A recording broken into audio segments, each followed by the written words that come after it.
With the back-to-school season in full swing, it's the perfect time to talk about something that's close to my heart, saving for future education costs. Whether your kids are just starting kindergarten or are already looking at college brochures, the earlier you start planning, the easier it is to stay ahead of those rising tuition bills. I'm David Busch, Co-Chief Investment Officer at Trajan Wealth. Now, as a father of four, the cost of college is something I think about often. I still remember when I was in school over 25 years ago.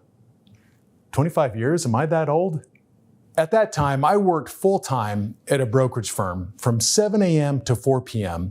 and went to classes at night, on weekends, and even online, which back then was brand new. Now, my wife and I were newlyweds, and we both had the same grueling schedule. It was exhausting, but that hustle gave me the freedom to graduate without student loans. Unfortunately for today's families, the numbers are much tougher. College costs have nearly tripled over the last 3 decades. The average in-state tuition for public universities is now over $11,000 a year. For private universities, over $43,000 a year. And that's before you add in room, board, and books. A private degree can easily exceed $250,000. And here's the kicker. Student loan debt in the US is now over $1.8 trillion.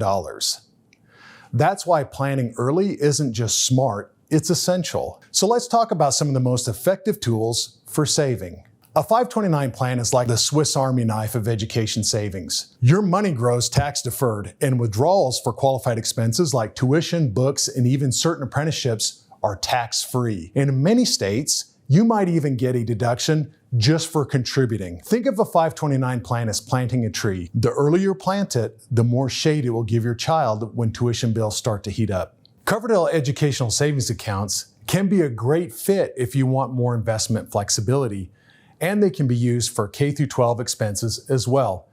Now, the contribution limits are smaller, $2,000 a year, but every bit helps. Other types of popular accounts are called UGMA or UTMA accounts, and that stands for the Uniform Gift to Minor account or the Uniform Transfer to Minor account. There are slight differences, but they both serve to save money for your child until they reach the age of 18 or 21, depending on the state. Once they do reach that age, the child has control and the money can be used for, well, whatever they want.